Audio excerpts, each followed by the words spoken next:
Bonjour à tous, on est ravis de vous retrouver pour cette troisième émission manga de Sanctuary TV, toujours en compagnie d'Oni. Tout à fait, bonjour. Bonjour Oni. Et de Dark Juju. Salut. Alors aujourd'hui, bon, au sommaire, on va avoir donc un zoom sur Your Lie in April, comme disent les jeunes. Les Américains. Donc on va revenir sur le manga et l'animé, donc l'animé qui a été diffusé avant le manga. Et en deuxième partie, on verra Un été avec Coup, donc le film d'animation qui est sorti il y a quelques années, mais le coffret collector Blu-ray sort actuellement chez Kazé Vidéo. Voilà, allez c'est parti, on commence avec le zoom sur Your Lie in April.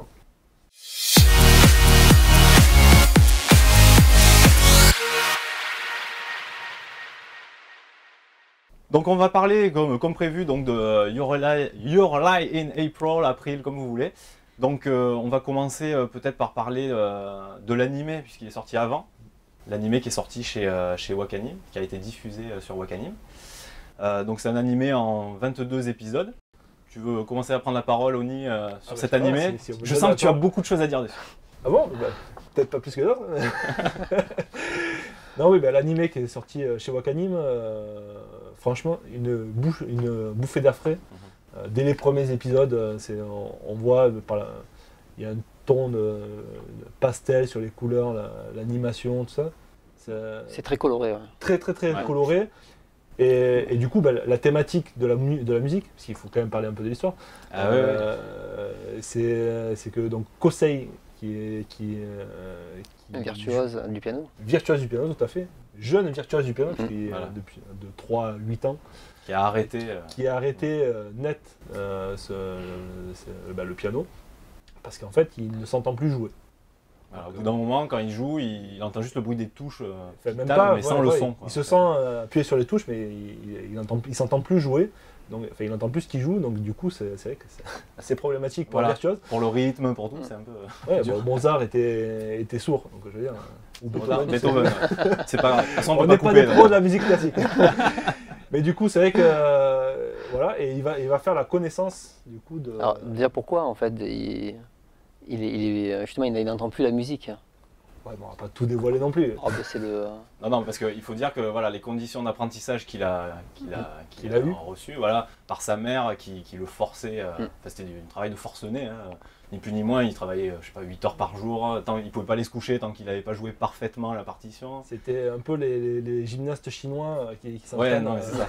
Voilà. Et donc c'est voilà, ça a traumatisé quoi en fait. Hein, mais malgré tout, voilà, on sent qu'il n'arrive pas à se détacher de cet univers musical.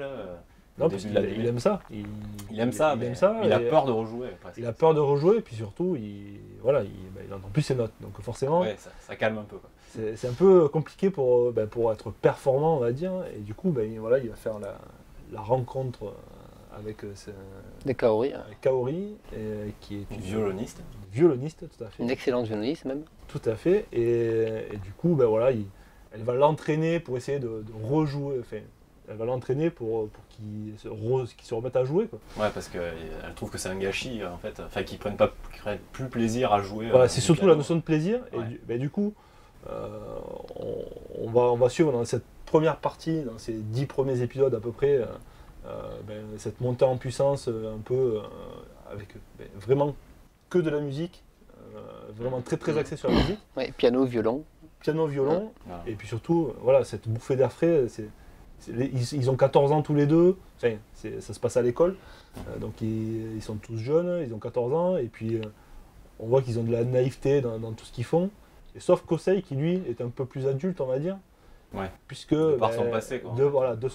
par son passé, mais il est mature que sur la musique, on va dire. Oui, ça reste un enfant comme les autres. Voilà, exactement, parce qu'on voit les relations avec les autres personnages, sa copine d'enfance. Tout Ouais, ça. d'ailleurs, parce que là on parle donc, du côté musical, qui est prédominant, hein, c'est la thématique de base, mais c'est aussi une histoire d'amour. Enfin, il y a un peu de romance. Ça se développe en romance Petit à petit, après, ouais. avec les personnages justement. Et ça va être ça la seconde partie de l'animé. De l'anime. Justement, On va dériver plus là-dessus, on va être Tout moins à fait. dans la musique pure, Tout à fait. avec les Ça récitals. dérive vraiment sur un triangle amoureux entre Voilà. tous les protagonistes. Mais c'est pas, alors pour ceux qui se posent la question, c'est pas c'est pas fait à la manière shoujo, quoi. Si on peut dire, s'il y a une manière shoujo, je vais me faire taper dessus. Mais c'est pas grave. Non, mais ça évolue doucement Voilà, vers ce c'est pas- côté-là. On n'a pas le côté un Ouais. peu gnangnan qu'on peut des fois avoir.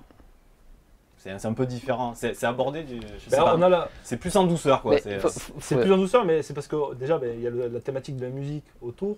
Plus l'ambiance, parce que c'est vrai que c'est très poétique, les couleurs. Ouais, voilà. Il y a vraiment une belle ambiance, il y a des belles couleurs qui ont été choisies c'est dans agréable à regarder, l'animé. c'est Ouais. vrai. Alors par contre, c'est vrai qu'au niveau de la musique, alors autant tous les morceaux choisis, donc il y a de tous les compositeurs Ouais, Chopin, renommés. Mozart, voilà.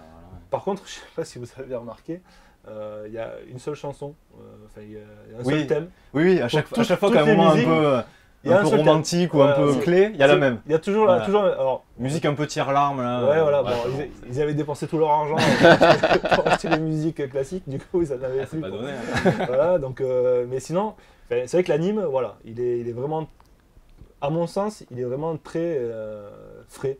Très frais. Ah ouais.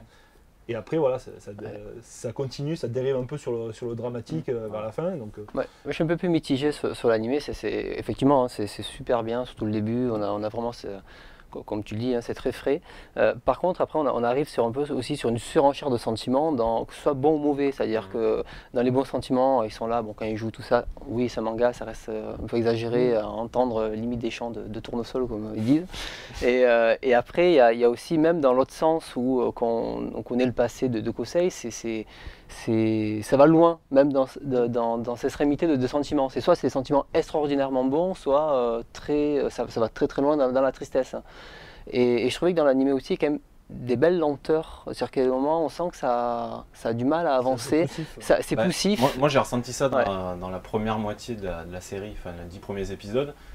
Enfin, c'était le côté assez répétitif, même sur le côté musical, voilà, quand il fait à chaque fois qu'il n'entend plus les notes, tout ça. Il nous le rabâche quand même Ouais. X fois avant. Ça bon. se répète beaucoup. Ouais. Ouais. Mais après, heureusement, voilà, Ouais, mais on sort de ça. Moi, la série, C'est j'ai vrai fait. qu'ils mettent beaucoup l'accent dessus, mais c'est. Elle est bien faite, hein, on a envie de savoir la suite, mais moi il y a quand même 2 passages où j'ai failli arrêter parce que ça n'avançait pas. T'as envie de lui mettre des baffes à côté, Ouais. de lui dire bon, c'est bon, réveille-toi Ouais, un peu. on a compris. C'est ça. Va de l'avant, quoi. Ouais, c'est ça. Voilà, par contre, sans spoiler la fin, c'est vraiment une fois qu'on termine le manga qui, je trouve, prend vraiment tout son éclat. Une fois qu'on a terminé, qu'on connaît l'histoire entière, on fait oui, effectivement, c'est une belle œuvre, c'est bien, elle n'est pas parfaite, il y a des longueurs, voilà, des choses comme ça, mais ça vaut le coup de la voir. D'ailleurs, à ce propos, c'est vrai qu'on en entend beaucoup parler. Enfin, l'animé a été quand même un gros succès. Le manga au Japon aussi. Là, il était attendu en France par beaucoup de gens. Voilà, est-ce qu'à votre avis, l'engouement, un tel engouement, parce que c'est quand même assez prononcé, est-ce que c'est justifié? Est-ce que c'est vraiment une œuvre qui se démarque d'après vous? Bon, elle se démarque pas tant que ça. Il y a quand même eu beaucoup de séries animées qui ont les mêmes thématiques, Ouais. on va dire, où en fait c'est le même studio qui a fait Anohana, qui avait à peu près la même chose. Il y avait un personnage qui mourait au début, du coup c'était dramatique. Ouais, on retrouve un peu la ficelle, ouais. Donc c'est un peu les spécialistes du genre, quoi.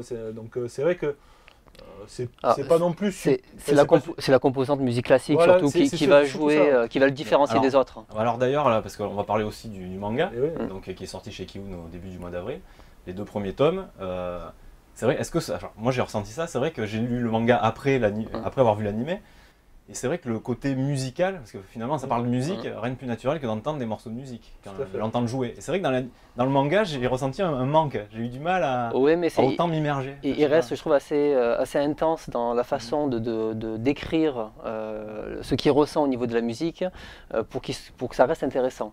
Après, dans l'édition, alors je ne sais pas si c'est dans l'édition originale ou si c'est Kiun qui a rajouté cette partie, il y a des petits QR codes pour envoyer vers des vidéos YouTube. Ouais, ça, Alors, je ne dis pas que les vidéos sont les plus intéressantes parce que c'est vrai qu'elles sont filmées d'une caméra, elles sont un peu soporifiques par moment, mais on peut les mettre en parallèle et lire. Voilà. Ouais. Et ouais, c'est ça. Et ça, c'est une bonne initiative, je C'est un trouve. plus. Hein, Ouais, forcément. clairement, puisque pareil, moi j'ai regardé l'anime après avoir lu et après j'ai lu le manga.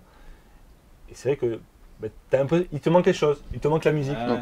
Et mine de rien, même si on rigolait qu'il y a un seul thème dans la série, après toutes les musiques classiques, ça change tout, quoi. Et puis la force avec laquelle la Kaori elle joue du violon, C'est assez impressionnant, quoi. Et ça va bien avec le dessin. Donc, même la façon de jouer de Kosei, quand il n'entend plus les notes, il joue, il tape comme un sourd, comme un sourd, du coup, il n'entend pas. Mais voilà, je trouve que voilà, il y a toutes ces nuances qui ont du mal à retranscrire. C'est moi j'ai préféré quand même la version manga. Déjà, le design des personnages, je trouve qu'il est plus proche des personnages de 14 ans que dans l'animé, on est plus dans du 17 ans, la façon dont ils sont représentés. Et malgré tout, le fait que dans le manga, on est moins passif par rapport à l'animé où on subit un peu aussi des longueurs, je trouve que le manga passe beaucoup mieux. Et le fait de l'accompagner avec de la musique, on est actif, on a envie d'écouter la musique et de découvrir d'autres morceaux. Que dans le manga, on écoute ces morceaux-là et souvent on s'arrête à ce stade-là. Donc moi personnellement, je préfère le manga, même si l'animé a vraiment des belles qualités. Après le manga, il traîne moins en longueur, forcément. De toute façon, dans tous les animés, c'est pareil. Ils ont tendance à faire plus d'épisodes des fois comme ça. En manga, ça avance relativement vite. Ça va plus vite, même si on ressent vers le... Il y a 11 tomes en tout. Donc 2 épisodes par manga, on peut se dire. C'est ça. Moi, je ressentis vers la fin du tome 2 où il y a quand même une petite répétition dans des pages doubles, dans des textes, etc. Mais après, c'est un peu le syndrome de toutes les productions actuelles où on traîne un petit peu. Mais je pense que dans celui-là, c'est pas le plus gênant finalement. Et 11 tomes, ça fait une bonne série.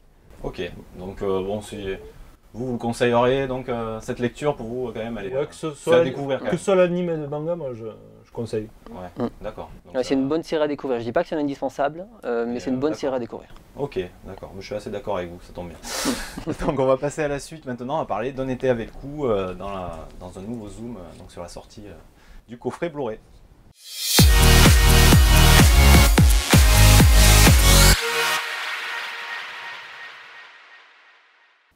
Donc dans cette rubrique, nous allons parler d'un film d'animation qui a déjà quelques années, puisqu'il date de 2007 quand même. Il était sorti en DVD en 2009, en Blu-ray en 2011 il me semble. Et là donc un coffret collector sort un combo DVD Blu-ray plus un DVD de bonus. Donc il s'agit d'un été avec Ku de Keiichi Hara. Donc un été avec Ku en fait c'est l'histoire d'un kappa.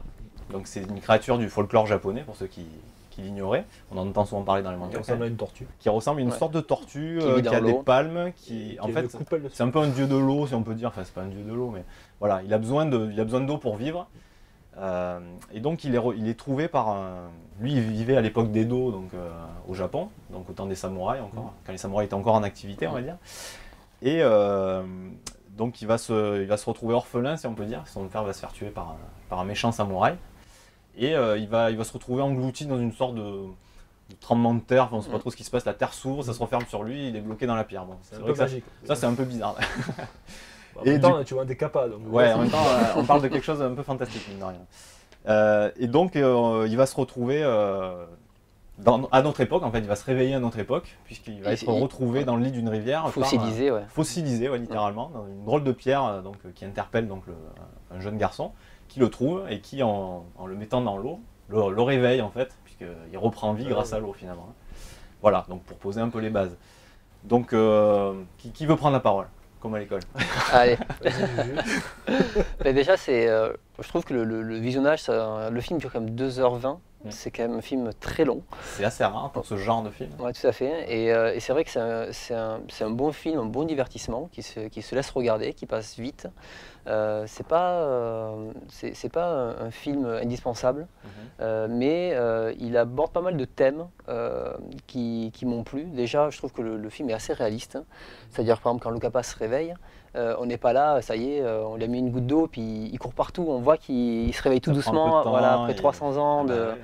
Et je trouve que ce côté-là, où l'auteur a pris le temps de se poser dans l'histoire et de faire évoluer l'histoire tout doucement, ça c'est un truc que j'ai apprécié. On a un peu tendance des fois à aller trop vite dans les scènes.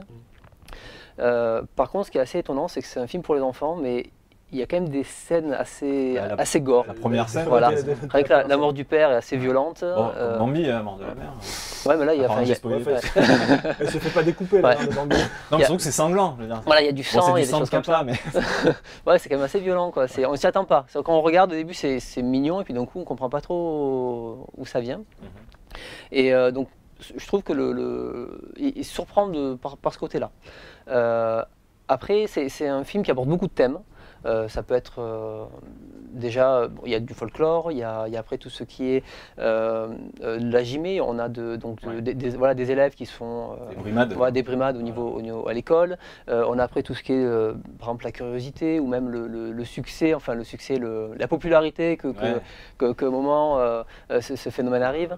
Ouais, la pipolisation. Voilà. Comment réagit la société. Tout à fait. Et dès qu'il se passe quelque chose, je sors mon téléphone, je prends une photo. Mais tout ça, c'est un peu vu en surface.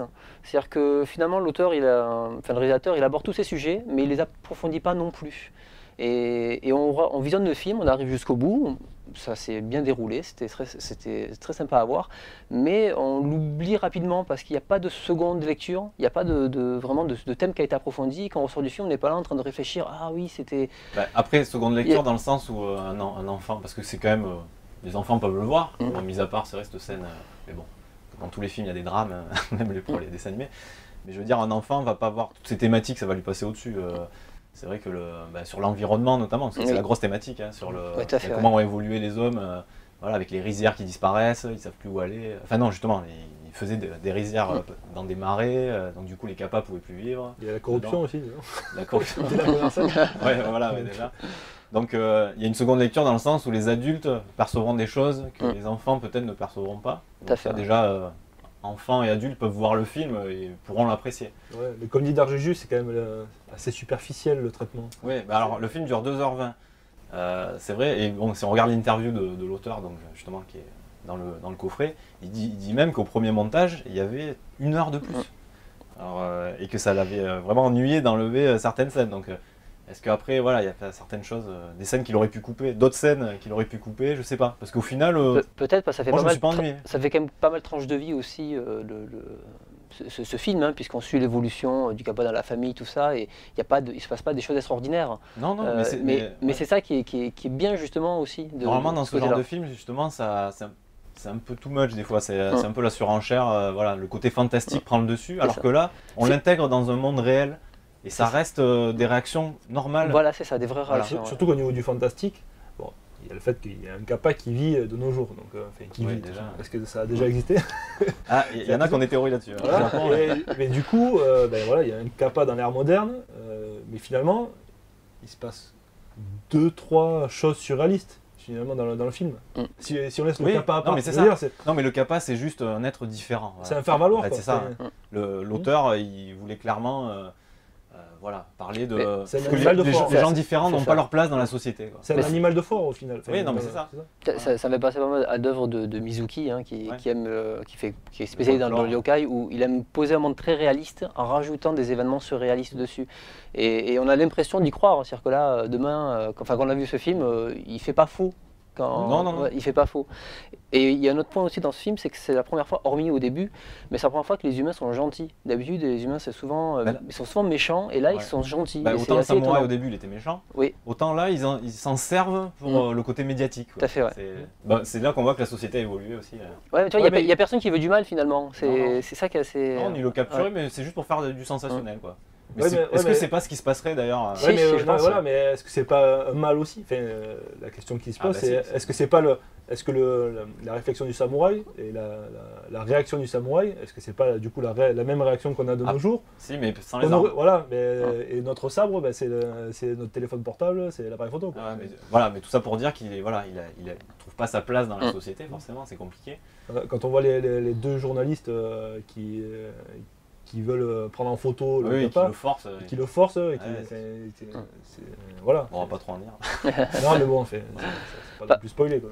Par contre, après, niveau côté animation, c'est assez étonnant parce que autant le Kappa, tout ça, et les décors sont très beaux, sont bien dessinés. Par contre, tout ce qui est personnage humain, ça manque de détails en fait. C'est-à-dire que le chara design c'est un choix, mais ça manque de détails. C'est-à-dire que les textures sont d'une couleur, il n'y a pas d'ombre, il n'y a pas de reflet, il n'y a pas de détails. Moi, ça m'a un petit peu choqué, à vrai dire, au départ. Mais après, je l'ai oublié. C'est un style, après on s'y habitue. Je me suis plus immergé dans l'histoire, mais c'est vrai que c'est l'animation assez saccadée par moments, c'est assez particulier. Moi, ça m'a gêné. C'est pas trop mon type de. Ouais, déjà, c'était pas trop le genre de film que tu regardes. Non, c'est pas trop mon style. Et en plus, là, l'animation, ça m'a complètement choqué. Et quand j'ai vu 2h20, alors là, clairement, c'était plutôt une tare pour moi de le regarder. Non, pour moi ça bougeait pas, il se passe pas assez de choses. C'est un film familial en fait, hein. Il faut vraiment le voir comme ça. On est plus dans, si tu veux, dans le genre de film Souvenir de Marnie plus que Voyage de Chihiro, quoi. Voilà. C'est ça. Voilà. Pour dire, mais moi j'ai adoré personnellement, j'ai été assez réceptif. Après c'est vrai que voilà, toi tu t'es un peu ennuyé. Toi, tu es au milieu. Toi, tu dis que c'est bien, mais sans plus. Voilà. Non, mais je me dis sur 2h20, j'imagine même pas 3h20, s'il fallait rajouter une heure de plus. Je mets une version de Director's Cut, mais alors là. Bah alors justement, donc, est-ce qu'il y a un Director's Cut dans le coffret? Je vais vous dire tout de suite non. Donc le coffret Blu-ray, combo DVD Blu-ray plus un DVD de bonus et un petit livret, petit livret 64 pages quand même, tout en couleur. Donc dans la version DVD collector, il y avait déjà les bonus qu'il y a sur le DVD de bonus, donc c'est vrai que c'est un peu une déception. En plus, c'est un peu, voilà, c'est pas forcément de très grande qualité au niveau image, voilà, ça fait un peu document amateur. Bon, ça date de 2009, on sait pas trop dans quelles conditions. Bon, c'est toujours intéressant ce qu'il dit. Par contre, c'est une redite de ce qu'il dit dans le livret. Donc moi, j'ai préféré le livret finalement que les. Est-ce qu'ils n'ont pas fait le livret je sais pas. Interview, quoi. Je sais pas, mais en tout cas, il y avait un livret aussi dans la version DVD collector, mais qui faisait que 20 pages, là, il y en a 64. J'ai tout lu, franchement, c'est très intéressant, c'est pas long à lire, hein, c'est vraiment des petites notes. Voilà, on apprend des choses sur les CAPA, sur le message qu'a voulu faire passer le réalisateur si on l'a pas capté. Bon, c'est assez clair, hein, pourtant. Et voilà, donc voilà, c'est quand même c'est un joli coffret à découvrir donc chez Kazé. Voilà, pour les petits et les grands. Après, voilà, si vous aimez quand ça bouge, quand il y a de l'action, le fantastique à gogo, vous allez être sûrement un peu déçus. Après, les films, pour ceux qui aiment les films un peu plus posés, peut-être avec une ambiance. Voilà. Moi, je vois plus pour la famille qui a envie de rester 2 heures devant la télé tranquillement, avoir un film mignon. Mais voilà, pour moi, personnellement, j'ai trouvé que c'était une belle découverte. Moi, j'ai apprécié aussi. Ouais. Moi, un peu moins. Voilà. Pour revenir sur le coffret, du coup, il fait 34,90. C'est ça, chez Kazé, et c'est un boîtier carton. Voilà, par contre, voilà, c'est un simple boîtier carton. À l'intérieur, on a un coffret dépliant classique en plastique. Après, vraiment, la valeur ajoutée, c'est clairement le livret. Enfin, plus que les bonus. Voilà, les bonus, c'est un peu anecdotique. Quand on a lu le livret, moi j'ai lu le livret avant les bonus, du coup, je savais tout déjà. Voilà. Bon, voilà pour en été avec vous. Bah, écoutez, messieurs, on va se dire à la semaine prochaine, puisque maintenant on passe en hebdomadaire. Hein, ça y est, on est parti là, après le pilote qui a l'air d'avoir plu. Donc on vous dit à très bientôt dans une nouvelle émission et puis à la semaine prochaine, j'ai déjà dit. C'est génial. Allez, salut. Ciao.